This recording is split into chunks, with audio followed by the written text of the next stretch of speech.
You slip into life from the comfort of your mother's body, born live into the dense, warm, humid air of the Amazon. Your mom leaves you the moment she pushes you out, not seeing the difference between giving birth and pooping. You and your siblings scatter in all directions, and the jungle doesn't care that you're new here.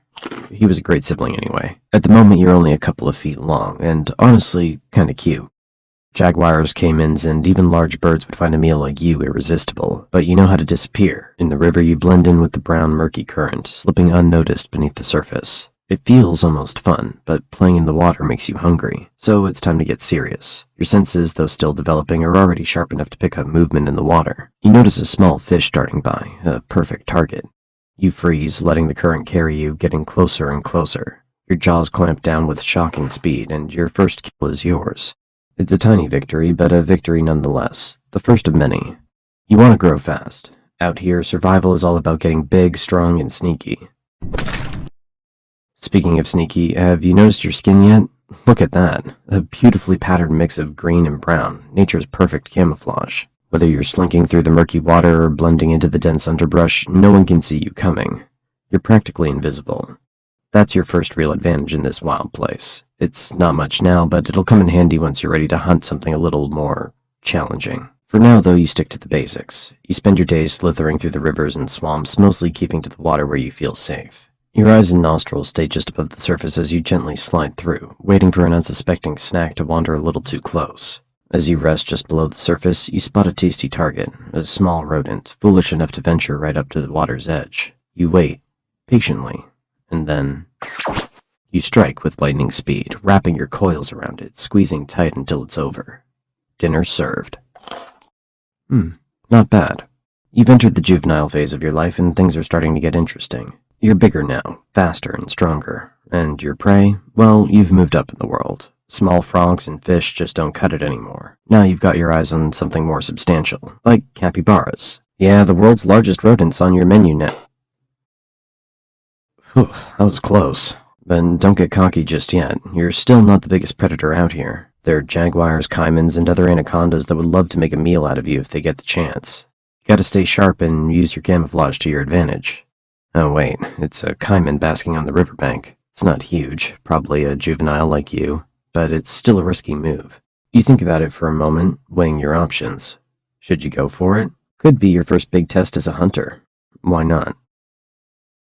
You slink into the water, sliding gently toward the caiman with the grace of a shadow. Your muscles coil, ready to strike, and it wasn't as tough as I thought. That's your first taste of success as a true predator, but let's not get ahead of ourselves. Not every day's a win. There are days when your prey outsmarts you, like that one time you tried to take down a capybara but ended up being dragged halfway across the river before it managed to escape. Yeah, that wasn't your finest moment, but don't worry, no one saw that.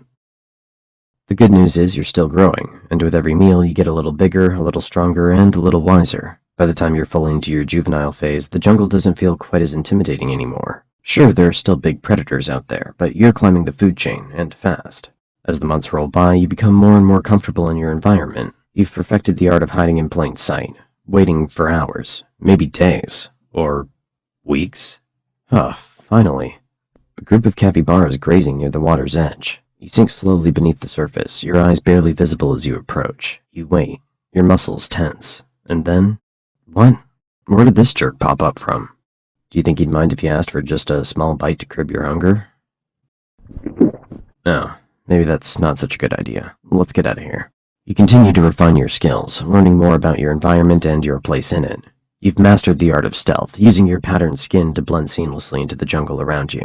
You've developed a keen sense of smell, allowing you to track prey even through the thickest underbrush. And your body? Pure muscle. At this point, you're no longer just a juvenile anaconda. You're approaching adulthood. You've reached a size that commands respect, or at least some healthy fear from most of the creatures in this territory. At over 15 feet long and still growing, you're a true force to be reckoned with. No more small-time snacks for you. You've graduated to bigger prey. And by bigger, we're talking deer, wild pigs, and even the occasional caiman that dares to cross your path. As you grow, the jungle becomes more crowded, and you need a place to call your own. It's time to search for a territory, a safe space where you can hunt, rest, and hunt. You slither through the dense jungle, exploring every corner, crossing rivers, climbing over fallen logs, and navigating the thick underbrush. You need to find a secluded area, somewhere near water, with plenty of prey but far from other predators. After days of searching, you find the perfect spot, a quiet stretch of river hidden beneath a canopy of trees. The perfect territory. You mark the area with your scent, claiming it as your own. This is where you'll live out the next chapter of your life. And speaking of the next chapter, it's time for something new. Mating. It's not just about survival anymore, now it's about passing on your genes. As mating season arrives, you begin to pick up the scent of a potential mate nearby. You follow the trail, slithering through the thick jungle and dense swamp until you find another anaconda, a female. What a beauty. The courtship begins. It's a slow, winding dance as the two of you coil around each other. For hours you move together in a mesmerizing spiral until finally the deed is done. The female will carry out your legacy. Several months later, as a female, you find a secluded area to give birth. You don't lay eggs like many other snakes. Instead, you give birth to live young. Between 20 to 40 baby anacondas will enter the world, much like you did years ago. But your job's done. You leave, never to see the offspring, knowing that most of them won't survive their first year. Honestly, there's no real difference between giving birth and pooping for an anaconda. In both cases, you're just pushing something out and leaving it behind. Anyway, let's get back to some fun now. As you grow older and bigger, your body starts to feel the wear and tear of years spent hunting and surviving. You're still strong, there's no doubt about that, but you're not as fast as you once were. The youthful energy that once fueled your every hunt is starting to fade, and you find yourself needing to be a little more strategic with your moves. As you lie submerged in the cool waters of a river, you sense something moving nearby. It's a capybara, casually grazing at the water's edge. Normally, you wouldn't bother with something as small as a capybara anymore, but today you're feeling a little nostalgic. After all, it's been a while since you last took one down, and there's something satisfying about going back to where it all started. You wait, watching, your body completely still beneath the water's surface. The capybara inches closer, oblivious to the danger lurking just beneath its feet. And then, in a flash, you strike.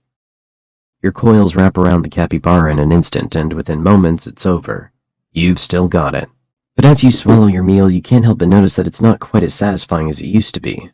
Sure, the thrill of the hunt is still there, but something's changed. You've grown, not just physically, but mentally. One day, as you stalk a young deer near the water's edge, you sense that something's different.